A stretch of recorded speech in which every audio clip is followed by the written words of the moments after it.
Un stage comme celui-ci, ça permet de reprogrammer et de préparer un peu la deuxième partie de saison. Alors, c'est vrai que ce serait utopique de dire que c'est un vrai stage de préparation, hein, étant donné que les délais sont fort courts, hein, donc très peu de repos, 6 jours.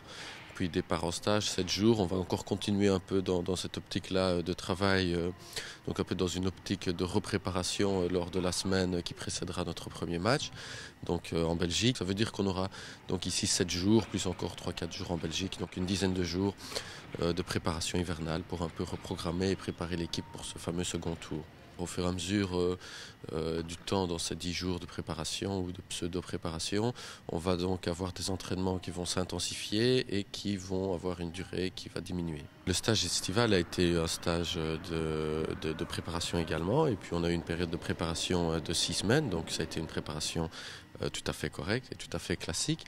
Cependant, une bonne partie des joueurs n'a pas pu profiter de ce stage, étant donné que lors de la reprise, nous avions 4 joueurs blessés, et puis par la suite sont venus se greffer au fur et à mesure du noyau de nouveaux joueurs, et certains sont arrivés une fois la période de préparation terminée, étant donné que le championnat de Belgique reprend relativement tôt. Donc ici, en hiver, on va en profiter pour bien reprogrammer tout ce groupe, pour être là dans les playoffs 1. Il faut absolument aller chercher cette place dans les playoffs 1, et on va faire tout ce qui est en notre pouvoir pour y arriver.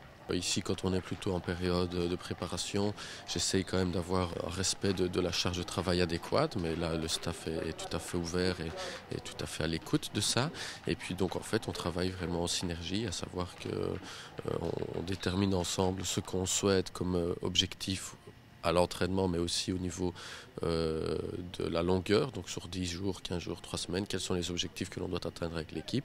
Et alors, à ce moment-là, après, on décide de ce qu'on va faire à l'entraînement, du côté physique et aussi du côté footballistique, de manière à ce que ces deux parties puissent s'enchevêtrer le mieux possible et avoir les mêmes objectifs. Donc on essaye d'être vraiment sur la même longueur d'onde, foot et physique, et donc c'est une discussion de tous les instants. Les joueurs sont quand même travailleurs au quotidien. Il y a beaucoup de matchs à jouer dans les saisons. Les joueurs savent que s'ils veulent être opérationnels, beaucoup de matchs pour se montrer, parce que ça reste aussi un sport individuel dans un sport d'équipe. Il faut être un peu égoïste, il faut être un peu professionnel, et il faut donner le meilleur de soi-même pour aller tirer la quintessence de ses potentialités.